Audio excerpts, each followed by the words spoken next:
got two somewhat issues. So whatever one anybody wants to chime in on.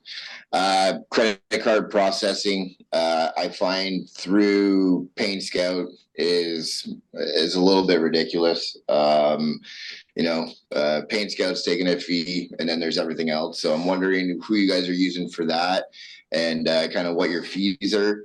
And I'm looking to thin out like fixed overhead too as well.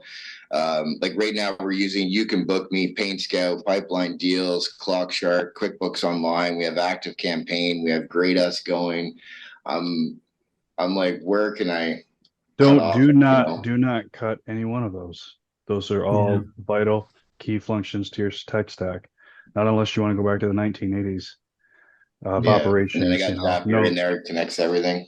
Yep.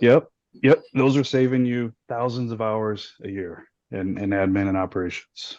Those don't Okay. cost you anything. They save you so much time, increasing your profits. Yeah. So if you're going to cut, that's not there. That's cutting your nose off to spite your face, I think is saying. Yeah. Yeah. But back to the first question, credit card processors, what's everybody using? QuickBooks. I use QuickBooks too. On drip jobs, I think there's just the 3% and it's the connection through Stripe. I don't think anything beyond that. 3% plus probably like a $20 or $30 transaction fee. Oh, maybe. Because I think right now, if I remember correctly, because I've been going over it this week, like Stripe is like 2.9% plus 30 cents, and then I think Paint Scout takes 5% or something like that of whatever the transaction is too as well. So I was thinking of leaving Really? and then just getting something crazy. And then I was thinking of just getting Zapier to actually just create invoices in QuickBooks Online and then skip that Paint Scout fee.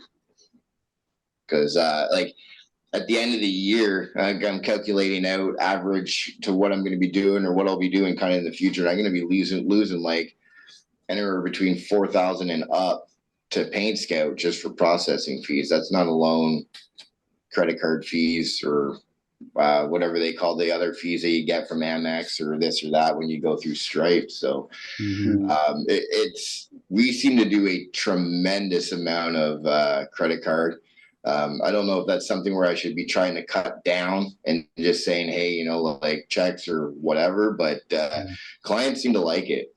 And we went from doing like 2% credit card to like friggin' bam to like 80% credit card overnight.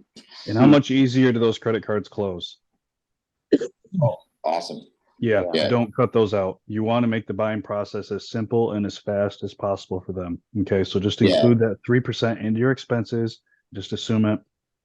Then you have another sales tool, right? So one sales tool is, well, if you like the points, you can use your credit card. And they're like, no, I don't need to do that. I was going to write you a check. Well, if you write a check, I can knock that 3% fee off for you.